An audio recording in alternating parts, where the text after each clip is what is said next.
ছোট পর্দার নায়িকা তিতির সাথে পরকীয়া সন্দেহে নায়ক আলভির স্ত্রী আজ দুপুরে নিজ বাসায় আত্মহত্যার পথ বেছে নিয়েছেন।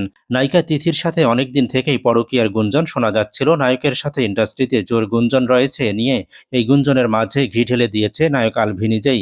গতকাল নায়ক তার ফেসবুক প্রোফাইলে সেই নায়িকাকে নিয়ে জন্মদিনের উইশ করেন। এছাড়াও শোনা যাচ্ছে আলভির স্ত্রী চাইতো না সে যেন ওই নায়িকার সাথেই কাজ করে, অথচ ওই নায়িকাকে নিয়েই আলভি 2 দিনের ট্যুরে গেছেন নেপালে শুটিং এর কাজে। ইন্ডাস্ট্রির অনেকেই বলছেন নায়িকার জন্মদিনকে সামনে রেখেই নেপাল ট্যুরে শুটিং রেখেছে ওই নায়িকার সাথে নায়ক আলভি।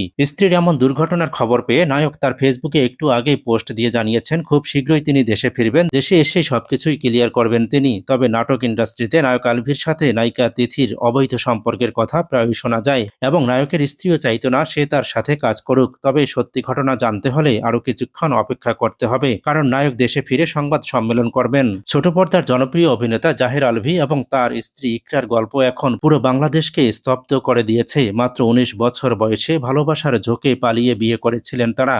তখনও জানতো না জীবন কত কঠিন হতে পারে, এতটা পরীক্ষা দিতে হতে পারে ইকরাকে।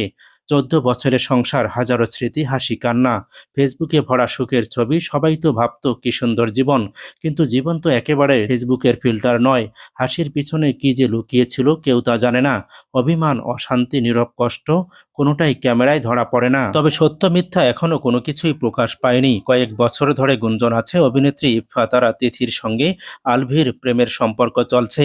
ইকরার পরিচিত অনেকের তথ্য মতে তিথি আর আলভির প্রেম নিয়েই নাকি তাদের সংসারে প্রায় অশান্তি লেগে থাকতো। আর গতকাল ছিল তিথির জন্মদিন। আলভি তিথিকে নিয়ে একটি পোস্ট করে, আর ঠিক এর পরের দিন মানে আজকে আলভির স্ত্রী ইকরার মৃত্যুর খবর। হিসেব করলে দুয়ে দুয়ে ঠিক 4 হয়ে যায়। এর আগে জেফার আর রাফসানের এমন নিউজ উঠেছিল, যদিও তারাও তখন স্বীকার করেনি প্রেমের কথা, কিন্তু দিন শেষে দেখা গেল যা রটে তার কিছু না কিছু তো ঘটেই। এদিকে অভিনেতা জাহের আলভির স্ত্রী ইকরা আত্মহত্যার ঠিক কয়েক ঘন্টা আগে সামাজিক যোগাযোগ মাধ্যম ফেসবুকে দেন এক রহস্যময় বার্তা।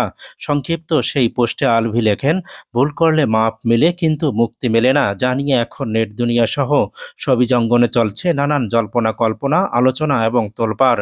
শনিবার 28 ফেব্রুয়ারি দুপুর 1:30টার দিকে রাজধানীর মিরপুর ডিওএইচএস এলাকার একটি বাসায় আত্মহত্যা করেন ইকরা। বিষয়টি নিশ্চিত করেন পরিবারের ঘনিষ্ঠজনেরা। পোস্টে আলবি লেখেন, ভুল করলে মাপ মেলে কিন্তু মুক্তি মেলে না। এর জবাবে তার স্ত্রী ইকরা মন্তব্য করেন, ভুল করলে মাপও মেলে না, মুক্তিও মেলে না, আমিন। আমার আমিকে মুক্তি করে দিলাম, আবার কষ্ট কেন? এই মন্তব্য এখন নতুন করে প্রশ্নের জন্ম দিয়েছে। ঘটনার সময় শুটিংয়ের কাজে নেপালে অবস্থান করছিলেন জাহের আলভি। এর সামাজিক যোগাযোগ মাধ্যমে দেওয়া এক পোস্টে তিনি লেখেন, আজ দুপুরে মিরপুর ডিওএইচএস এর বাসায় আমার স্ত্রী ইকরা আত্মহত্যা করেছে। আমি বর্তমানে নেপালে শুটিংরত অবস্থায় আছি। খবরটা শোনার পর কথা বলার মতো অবস্থায় নেই। তিনি আরও লিখেছেন, আমি বুঝতে পারছি না আমাদের সন্তান আর আমার কথা না ভেবে কেন সে এভাবে চলে গেল। প্রসঙ্গত 2010 সালের 9 নভেম্বর ভালোবেসে গোপনে বিয়ে করেন আলভি ইকরা। দীর্ঘ 14 বছরের সংসার তাদের।